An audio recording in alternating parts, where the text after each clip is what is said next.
What if the only thing standing between you and your dream life is you? What if success wasn't about luck or talent, but about clarity, discipline, and doing the work no one sees? Welcome to Thinknova. Today we dive deep into Do Epic Shit, a brutally honest, unapologetic blueprint for living with intention by Ankur Warikoo. No filters, no fluff, just raw truths, real failures, and the mindset that turns ordinary people into extraordinary lives. Let's begin. Ankur Warikoo's life had never been a straight line. In the winding roads of Delhi, where ambition often collided with doubt, he was just another curious boy trying to make sense of the world. His early days were ordinary to the world, but extraordinary to him. He often found himself asking questions that others were content to ignore. Why were some people so happy despite having little? Why were some so sad despite having everything? These questions wouldn't let him sleep some nights. He didn't realize it then, but these seeds of curiosity would grow into a life philosophy. He grew up in a middle-class family that believed in stability over risk. His parents worked hard to provide a safe, secure environment, hoping he would find a government job someday, marry, settle down, and live a predictable life. But Warikoo felt a strange tug pulling him away from the path carved out for him. The routine of school, the cycle of grades, and the pressure to fit in felt like a prison disguised as tradition. He studied diligently, but not because he enjoyed it. He did it to meet expectations. Topping exams was more about validation than learning. By the time he entered college, he had mastered the art of following rules and hiding his restlessness. But deep down, he knew he was playing a role, not living a life. He enrolled in physics at Hindu College, University of Delhi, unsure if it was passion or default. In those years, he began to see the difference between knowledge and understanding. He could solve equations but didn't feel connected to the science. He started feeling the gap between what he was doing and who he really was. That discomfort slowly turned into the beginning of self-awareness. And with that awareness came reflection. He began journaling his thoughts, sometimes for clarity, sometimes just to unload. Those pages became the foundation of everything he would later teach. One of the first big decisions that tested his belief system was dropping out of a PhD program in the US. It was not easy. He had left India on a high, having secured a prestigious admission in the field of astrophysics. For his parents, it was a dream come true. For him, it felt hollow. Within months of studying abroad, he knew the path wasn't for him. His heart wasn't in it. The stars he was studying were fascinating, but they didn't light up his soul. It took courage to drop out. The fear of judgment, of failure, of being seen as someone who gave up. It all weighed heavily. But he realized something vital during that phase. Living someone else's version of success is the surest way to die without peace. He returned to India, unsure of what would come next, but certain that he wouldn't live a borrowed dream. In the years that followed, Warikoo moved through different worlds: consulting, entrepreneurship, teaching, and in each he tried to stay connected to one thing: honesty with himself. He began sharing his reflections with others, first in small groups, later on social media. His posts didn't go viral overnight. They weren't crafted for clicks. They were raw, honest, often imperfect. But that's what people loved. In a world chasing filters, his transparency stood out. He often wrote about failure, not as a tragedy, but as a teacher. He shared how he messed up money decisions, hurt people unknowingly, procrastinated on crucial work, and doubted himself. This vulnerability became his superpower. Readers saw themselves in him. He wasn't a guru on a pedestal. He was a fellow traveler figuring things out. Over time, his learnings took shape into powerful principles. One of them was this: clarity beats productivity. In a society obsessed with doing more, Warikoo asked a simple question: are we even doing the right things? He had spent years being efficient at things that didn't matter. So he decided to slow down, not to become lazy, but to become intentional. He began blocking time in his calendar just to think. No meetings, no distractions, just thinking time. He realized the most important breakthroughs in his life came not from doing, but from thinking deeply. He encouraged others to create space for this practice, because the world celebrates hustle, but often forgets stillness. Another truth that shaped him was this: the stories we tell ourselves define our reality.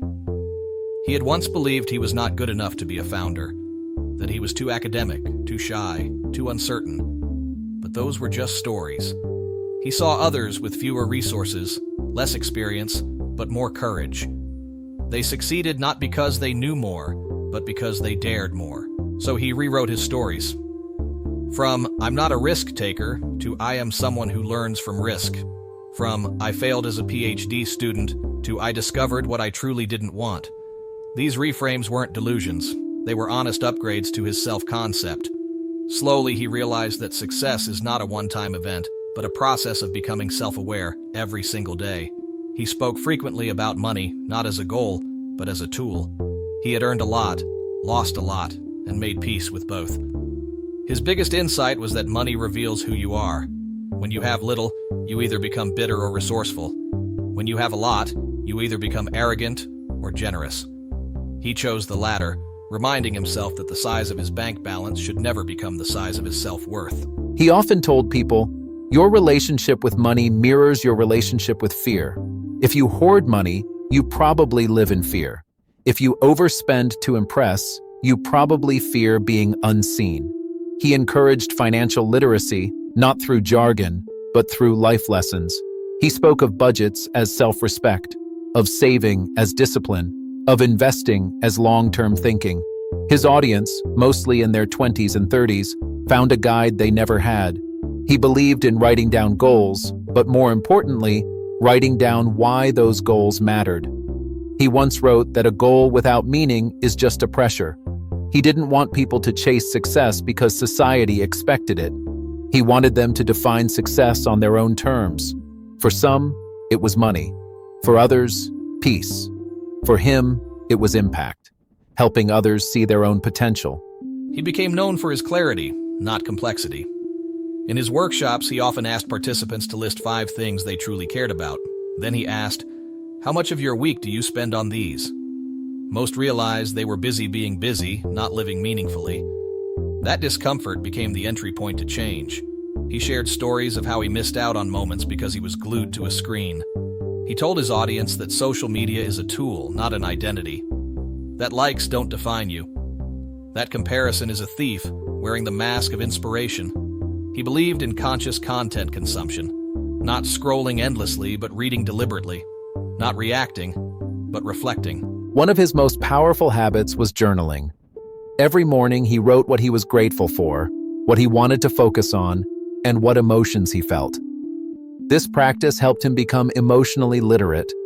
He noticed how some patterns repeated, how his anxiety always showed up before a big event, how his guilt came not from failure, but from not trying. This awareness made him more human, more grounded. He viewed self-awareness as a super skill. In a noisy world, the ability to hear your own voice is rare. He encouraged people to talk to themselves like a friend, not a critic, to pause before reacting, to own their mistakes, to celebrate their wins, however small. He didn't believe in motivation as hype. For him, motivation was clarity in motion. If you knew why something mattered, energy would follow. But if your why was weak, even the strongest tactics would fail. He told his followers, "Don't look for hacks, build systems. Don't chase excitement, build discipline. That's how you win, not overnight, but over time." He often spoke about how saying no is a form of self-respect. In his younger days, he said yes to everything, meetings, favors, projects, until he realized that every yes was also a no to his own priorities. So he learned the power of polite refusal, not from ego, but from alignment. One of the most touching stories he shared was about failure. He once led a startup that didn't scale. Investors pulled out, employees left. He was left with debt and self-doubt. For weeks, he couldn't sleep. But looking back, he saw that phase as his real MBA. He learned more in those dark days than in years of formal education. Pain, he said, was the tuition he paid for wisdom. From that experience, he developed a deep empathy for others on the edge. He reminded them that being broke is temporary. Being broken is optional. That shame grows in silence, and the only way to heal is to talk. He created a safe space online where people could share without fear, where being vulnerable was not weakness, but strength. He redefined success as freedom, the freedom to think, speak, create, and rest. He said, "If your success steals your sleep, it's a trap. If your job robs you of joy, it's not wealth." He wanted people to earn well, but live better, to hustle with purpose, not panic. He believed in kindness as a strategy, not to get ahead, but to build something that lasts. He told stories of strangers who helped him when he had nothing, of teachers who believed in him when he didn't. He reminded his readers that gratitude is not just a feeling, it's an action. By the time his book, Do Epic Shit, took shape, it wasn't a grand plan. It was a collection of reflections, mistakes, and learnings. Each page was a mirror, not a lecture. It didn't promise overnight success. It promised brutal honesty. And that honesty connected deeply. People didn't just read it, they lived it. Warikoo's journey wasn't perfect. He had his flaws, insecurities, and setbacks. But he never pretended to be above anyone. He remained a student of life, always learning, always sharing. And that humility made his words powerful. Because when someone speaks from experience, not ego, you listen. Not because they are louder, but because they are real. As Warikoo continued to grow in both experience and influence, his ideas became more refined. He had seen success and failure, applause and silence, trust and betrayal. But through it all, he held on to one key principle: that life is not meant to be figured out fully, only faced honestly. He reminded himself daily that clarity is not a one-time achievement, but a habit that must be practiced. He often said the biggest challenge people face is not a lack of ambition, but the lack of knowing what truly matters to them. Ambition without self-awareness, he believed, was like running full speed in the wrong direction. So he pushed people to go beyond their resumes, to reflect on what gave them joy, not just success, what gave them peace, not just prestige. He learned this the hard way. For a long time, he had measured his worth by external markers. How many followers, how many zeros in the bank, how many talks delivered. But one day, in a moment of silence, he asked himself a question that stopped him cold. If all this were taken away tomorrow, would I still feel proud of how I lived? That question changed him. He began to simplify his life. He cut out distractions, reduced his social commitments, and stopped chasing every opportunity. He realized that saying yes to fewer things allowed him to go deeper. He focused more on his writing, his videos, and mentoring. He built a small but strong team. He stopped trying to be everywhere and started being fully present where he was. He began blocking time for boredom. That might have sounded strange in a world chasing productivity, but Warikoo believed boredom was sacred. It created space for new ideas. It brought back childhood curiosity. It gave the brain a chance to rest and regenerate. In those moments of nothingness, he often found his best thoughts. One of the hardest shifts he made was redefining his identity. For years, he had introduced himself with job titles: co-founder, CEO, investor. But those were roles, not the essence of who he was. He asked himself, who am I when no one is watching? Who am I without a designation? The answers came slowly. He was a thinker, a teacher, a writer, a student. These labels didn't need approval. They came from within. He wrote often about discipline, not as punishment, but as freedom. He once said, "When you make discipline your friend, you make freedom your reward." He lived by simple systems: waking up early, planning the day, reviewing the week, journaling emotions, saying no with grace. These weren't dramatic hacks. They were gentle routines that gave him clarity in chaos. He also became brutally honest about how he managed time. He tracked it for weeks to see where it was going. The data shocked him. He realized he was spending hours each week on meaningless scrolling, unimportant meetings, and small tasks that didn't move the needle. He began to batch his work, delegate more, and protect his time like a sacred resource. He reminded himself and others, how you spend your day is how you spend your life. He developed a strong relationship with failure. He no longer feared it. Instead, he expected it. He built space for it in his plans.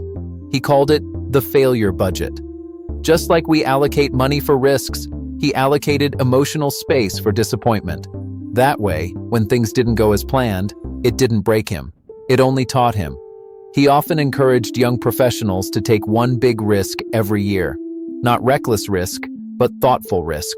Start a side hustle, quit a toxic job, travel alone, speak up in public, write that blog, launch that idea. He believed that courage is a muscle, and the more you use it, the stronger it gets. He had taken many such risks himself. Not all had worked, but each one made him more resilient. He also spoke candidly about imposter syndrome. He admitted that even with all his achievements, he sometimes felt like a fraud, like someone was going to find out he didn't really know what he was doing. But he learned that this feeling was normal, that the real fraud was pretending to be perfect. He told his audience that true confidence comes from action, not validation. That showing up again and again silences the inner critic. He shared deeply personal lessons about relationships too. How communication isn't about speaking, but about listening. How presence is more powerful than presence. How love without boundaries is not love, but dependency. He told people to invest in friendships, nurture family ties, and forgive quickly. Because time, once lost, doesn't return. He wrote about envy, how it poisons joy, how scrolling through highlight reels on social media distorts reality. He shared that everyone is fighting battles you can't see, that no one has it all together, that even those who look perfect online cry themselves to sleep. He encouraged compassion over comparison, curiosity over judgment. Money, once again, remained a recurring theme. He talked about how his father had lived paycheck to paycheck and how that shaped his early views on finance. He admitted he once thought money would solve all problems. But over time, he realized money only amplifies who you are. If you're insecure, it adds more insecurity. If you're generous, it multiplies generosity. He spoke about financial planning like a friend, not using heavy jargon, but using real-life analogies. He said, "Save for freedom, not retirement. Invest in learning, not just stocks. Spend to grow, not to impress." He built multiple streams of income, not to flex, but to build a life of options. He wanted people to sleep peacefully, not just live expensively. He believed deeply in teaching what you learn. That knowledge grows when shared. He mentored countless students, entrepreneurs, and creators. Not because he had all the answers, but because he asked good questions.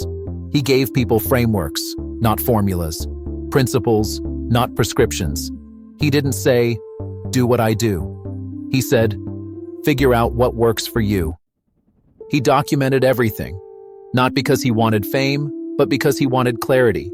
He said writing forces thinking, that when you write down what you believe, you see the holes in your logic. He encouraged everyone to start a blog, not for readers, but for their own minds, to make writing a mirror, not a microphone. He wasn't afraid to talk about mental health either. He shared his own dark days, the moments when he couldn't get out of bed, the nights when anxiety kept him wired, the therapy sessions that changed his perspective. He said mental fitness is like physical fitness. You can't expect results without daily effort. And just like you go to the gym, you sometimes need to go to therapy. He often asked people to audit their environment, to notice who they surrounded themselves with. Were these people bringing energy or draining it?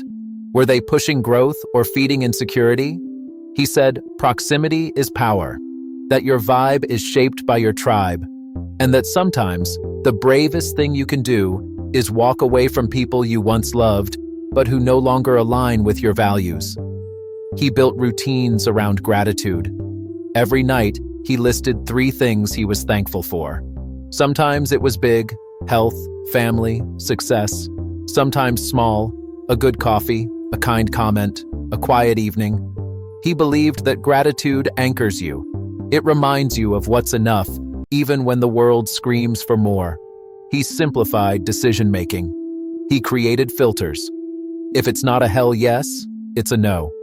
If it doesn't align with your values, don't justify it. If it causes constant stress, it's not worth it. These rules helped him cut through the noise. They made life lighter, cleaner, more focused. He celebrated small wins, a good day of deep work, a heartfelt email from a stranger, a moment of clarity during journaling. He believed that life is not a highlight reel, but a collection of moments. And if you string enough good moments together, you create a meaningful life. He told people not to wait for motivation. That action creates motivation. That showing up when you don't feel like it is what builds greatness. That most successful people aren't the smartest, just the most consistent. He believed in the power of momentum, that one small win can unlock a flood of confidence. He saw creativity as a muscle too. He said the more you use it, the more it grows. He didn't wait for inspiration. He created space for it. Morning walks, long showers, deep reading, silence, reflection. These were his tools, not software, not shortcuts. He built a life where work and life weren't enemies, but allies. He integrated purpose into his profession, joy into his journey. He didn't believe in work-life balance as a strict divide. He believed in work-life alignment, where your work lifts your life and your life energizes your work. He laughed often, even at himself. He made fun of his own seriousness, his past mistakes, his old posts. He reminded people that self-growth doesn't have to be stiff, that you can grow and still be goofy. That wisdom can be lighthearted. He lived by one mantra: do epic shit. Not for the world, but for yourself, because you only get one life. And wasting it on fear, doubt, regret, and other people's opinions is the real failure. Ankur Warikoo's philosophy extended beyond achievement and productivity. He began to speak of something deeper: self-kindness. For much of his youth, he had been hard on himself. He believed that pressure was necessary for growth, that if he didn't push himself relentlessly, he would become irrelevant. But with time, he realized that gentle discipline works better than cruel punishment. That motivation born out of compassion lasts longer than motivation rooted in fear. He started writing about self-talk, about how the voice inside us is the loudest one we hear all day. And for most people, that voice is cruel. He asked his readers, "Would you speak to a friend the way you speak to yourself?" The answer was often no. That question alone changed thousands of minds. People started listening to their thoughts and filtering out the poison. He introduced the idea of personal operating systems. Just like computers run on software, humans run on beliefs. And most people never audit their beliefs. They live on inherited ideas about work, relationships, money, ambition, without questioning where they came from. Warikoo urged everyone to pause and ask, "Is this belief mine, or was it handed to me?" That simple question had the power to liberate lives. He opened up about how his own operating system had changed. In his 20s, he was driven by proving others wrong. He wanted to be the smartest in the room. He thought vulnerability was weakness. But as life unfolded, he saw that trying to win every argument cost him relationships. That needing to be right all the time kept him from learning. So he upgraded his system. He began to value connection over correctness, process over perfection, curiosity over ego. As his community grew, he became even more intentional about what he shared. He refused to post content just for engagement. If it wasn't authentic, he let it go. If it didn't reflect his truth, he held it back. He wasn't building an audience, he was building trust. And trust can't be bought. It must be earned, slowly and honestly. He began to teach others the power of saying no, not just to others, but to their own impulses, to the temptation of reacting, to the need to explain everything, to the urge to check the phone every 5 minutes. He said, discipline is not about restriction, it's about direction. And when you say no to what's urgent, you make space for what's important. He spoke of energy as currency. Just like we budget money, we must budget energy. He taught people to notice what drained them and what fueled them. Some meetings left him depleted. Some books filled him with fire. Some people brought calm. Some left chaos. By managing energy instead of time, he found more joy in less work. One powerful practice he used was the Sunday review. Every Sunday evening, he reflected on the past week. What went well? What didn't? What could improve? This habit, simple but consistent, gave him a map. It reminded him of progress. It brought clarity to his priorities. He encouraged his readers to begin with just 10 minutes a week. That's all it took to change direction. He also believed in creating more than consuming. Most people spend hours scrolling, but never create a single thing. He told them, "You don't need to be a writer to write. You don't need to be a designer to design. You don't need permission to create." He believed that creating is how you discover who you are, that your art reveals your truth. He wasn't chasing virality, he was chasing truth. And sometimes, truth is quiet. It doesn't trend, but it transforms. He said, "If your work changes just one person, it matters. If your words make someone feel seen, they're enough. Don't wait to be big. Start by being real." He had developed a framework that guided his life: self-awareness, self-discipline, and self-compassion. These three pillars formed the bedrock of his decisions. When in doubt, he asked, "Am I aware of what I'm feeling? Am I being honest with myself? Am I treating myself with kindness while expecting my best?" These questions didn't have perfect answers, but they kept him grounded. He reminded people that growth isn't linear, that healing happens in spirals, that you may revisit the same wounds, but each time with more wisdom. He said progress is invisible at first. Like planting seeds in soil, you don't see results for weeks, but something's happening beneath the surface. He often shared this idea. You are not behind, you are on your own timeline. In a culture obsessed with milestones, marriage by 30, house by 35, success by 40, this message brought relief. He told people to define success on their terms, that a peaceful life is not lesser than a loud one, that contentment is not mediocrity, that slow is not failure.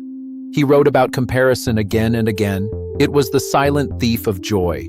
Every time he compared his life to someone else's, he felt small. But when he compared his present self to his past self, he felt proud. That shift, internal comparison over external, became a game changer. He talked about social media detoxes. He took breaks often, not because he hated platforms, but because he valued clarity. In those breaks, he remembered what life felt like without constant validation, without the pressure to post. He said silence is not emptiness, it's a return to self. He continued to be open about his mistakes, the times he overpromised and underdelivered, the times he ignored red flags, the times he judged too quickly. He never claimed to be perfect.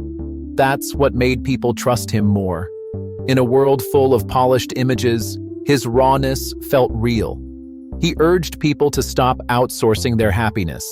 He said, "If your peace depends on others behaving a certain way, you're giving away your power." He learned this in his own life. When he stopped needing others' approval, he found freedom. When he stopped expecting perfection from others, he found peace. He talked about letting go. Not everything deserves closure.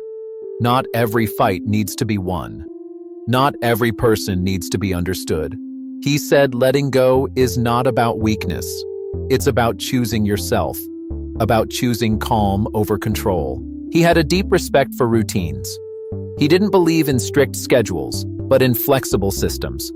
Morning routines, night reflections, midday pauses. These small habits shaped his mindset. He believed your environment shapes your behavior. That success is not just willpower, but design. He spoke often about identity. about how dangerous it is to attach identity to outcomes. I am successful is fragile. I am disciplined is stronger. Because outcomes can vanish, habits endure. He taught people to identify as someone who shows up, who reflects, who learns. That identity was unshakable. He loved asking questions more than giving answers. Questions like, what do I truly want? What am I afraid of? What would I do if I knew no one was judging me? These questions didn't demand action. They invited introspection. And in that space, transformation began. He didn't believe in overnight change. He believed in daily decisions. Small choices, repeated, created massive shifts. He often said, you don't rise to your goals, you fall to your systems. So build systems you enjoy, that feel natural, that honor your personality. He practiced gratitude with his team too. Every week he wrote to each team member, not just about performance, but about appreciation. He believed that people don't leave jobs, they leave environments that don't value them. And when people feel seen, they shine. He also wrote to his future self, letters describing what he hoped to become, what he was scared of, what he was working on. These letters became a time capsule, a reminder that growth is possible, that dreams evolve, that fear shrinks when faced. He spoke about integrity as the ultimate success, that being able to sleep at night knowing you were honest is wealth, that choosing what's right over what's easy is rare but necessary, that the real reward is not applause but alignment. He refused to measure his life by numbers alone.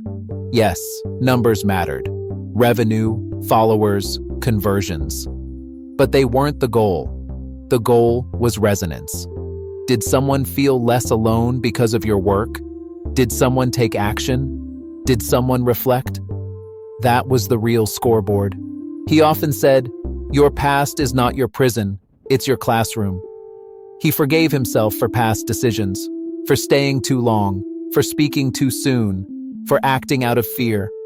He believed that guilt is useful only if it leads to growth. Otherwise, it's just a chain. He learned to slow down, even when others rushed, to listen when others shouted, to pause when others pushed. In that slowness, he found clarity. He told people, you can do epic shit and still be calm. You can move fast without being frantic.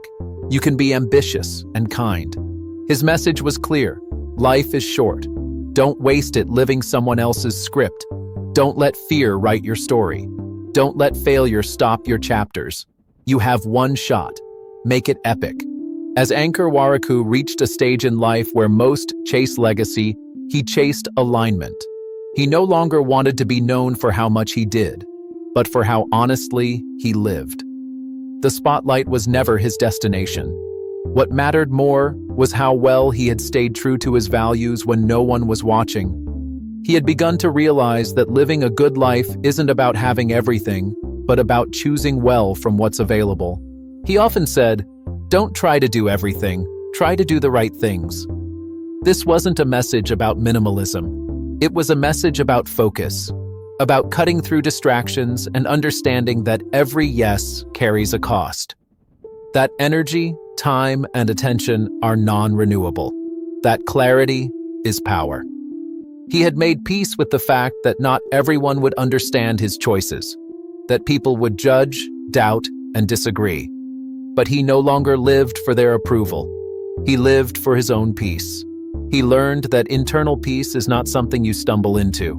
It's something you build, one choice at a time. His mornings became sacred, not rushed, not distracted, just present. He would spend time journaling, sipping coffee, reading something that stretched his mind. He didn't believe in 5-hour miracle routines. He believed in honest starts, in asking himself, what kind of person do I want to be today? And letting that guide his decisions. He became even more intentional about what he consumed: books, conversations, food, even noise. He protected his attention fiercely because he had seen how easily the mind could be hijacked. He wasn't anti-technology, but he was pro-awareness. Every app on his phone served a purpose. If it didn't, it was gone. His team began operating with the same energy: simplicity, clarity, transparency. He didn't want employees who followed orders. He wanted thinkers, question askers, people who challenged assumptions, who made mistakes but owned them. He believed a healthy team is not one without conflict, but one where conflict can happen safely. He often spoke about humility, not the kind that pretends to be small, but the kind that knows there's always more to learn. He had met billionaires who were insecure and interns who were wise. So he dropped all assumptions. He approached every conversation with curiosity, not certainty. That one trait alone had brought him countless lessons. He wrote about forgiveness, not just of others, but of himself. He carried regrets, like everyone else, but he chose not to let them define him. He reminded people that healing is not about forgetting. It's about remembering with less pain. That growth is not about perfection, but about lessening harm, both to others and to yourself. He often spoke of writing not as content, but as practice. He said, "Writing is how I think clearly, how I know what I believe, how I process life." And so, he wrote daily. Sometimes he published, sometimes he didn't. But the act itself was sacred. He told everyone, write, not for followers, but for your future self. He had simplified his goals too. No more 5-year visions or complex spreadsheets. Just one question: am I moving toward the life I respect? If the answer was yes, he was at peace. If not, he changed course. That simplicity freed him. It made decisions easier. It silenced the noise. He embraced the fact that life is seasonal. There are chapters for hustle, chapters for rest, for building, for healing, for solitude, for connection. He told people not to cling to a single identity, to allow themselves to evolve, to change their minds, to begin again without guilt. He continued to teach, not from stages alone, but in everyday moments, in casual conversations, emails, replies, comments. He didn't believe that influence came from having a mic. It came from presence, from how you made others feel, from whether you saw people as human or data. He believed that if you truly want to lead others, start by leading yourself. Your habits, your reactions, your decisions, those are your real leadership resume. Not what you say in meetings, but how you behave in moments of uncertainty, stress, and failure.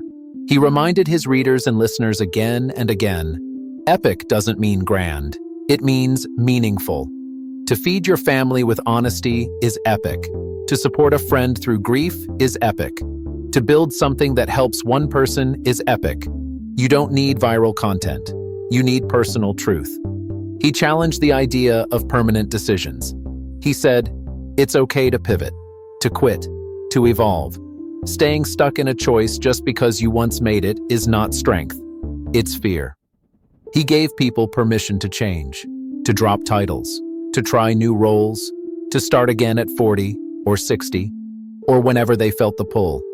He saw freedom not as the absence of rules, but as the presence of choice. The choice to walk away, the choice to rest, the choice to say no without guilt, the choice to work deeply, rest fully, and live authentically. That kind of freedom doesn't come from success. It comes from intention. He had built habits that anchored him. Daily reading, evening reflection, no phone walks, time with family, stretching, silence. None of these were dramatic, but each of them brought him back to center. When things got chaotic, and they often did, these rituals held him.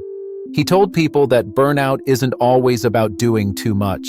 Sometimes it's about doing things that don't align, that even a light workload can drain you if it feels meaningless, and that even a heavy load can energize you if it matches your values. The secret was not in balance, it was in alignment. He redefined productivity. It wasn't about tasks completed, but about meaning created. He felt most productive when he helped someone find clarity, when he finished a piece of writing that felt true, when he laughed deeply, when he made time for his parents. That's what he counted, not emails sent. He told people to check in with themselves often, not just at New Year's, but every week, every day even. Am I proud of how I showed up today? That one question helped him adjust when needed, to apologize sooner, to pause longer, to focus better. Small nudges, big impact. He didn't chase balance anymore.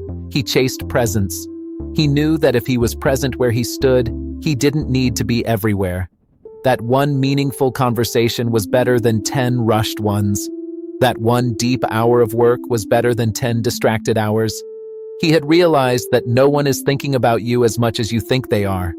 Everyone is caught up in their own lives, their own fears, their own noise.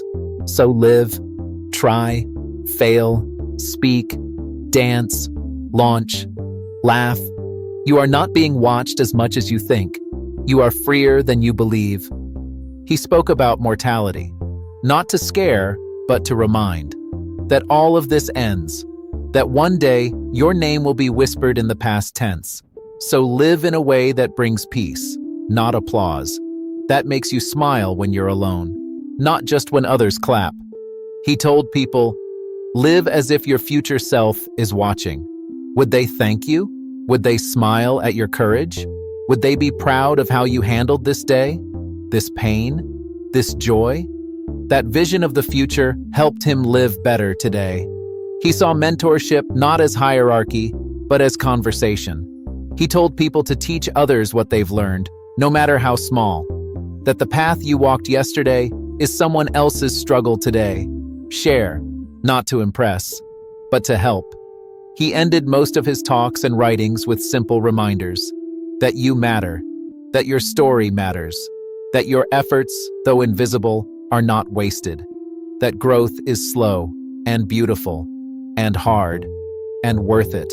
He left people with questions, not answers, with courage, not rules, with clarity, not perfection. That was his legacy, not one of fame, but of impact, not one of noise, but of presence, not one of control, but of choice.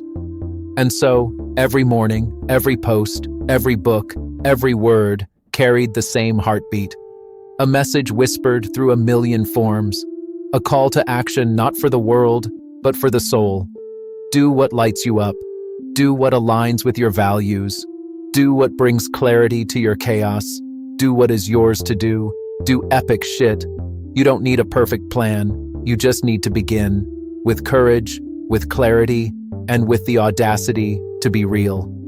Because doing epic shit isn't about fame, it's about freedom. If this journey inspired even one thought, one shift, one bold step, then you're already on the path.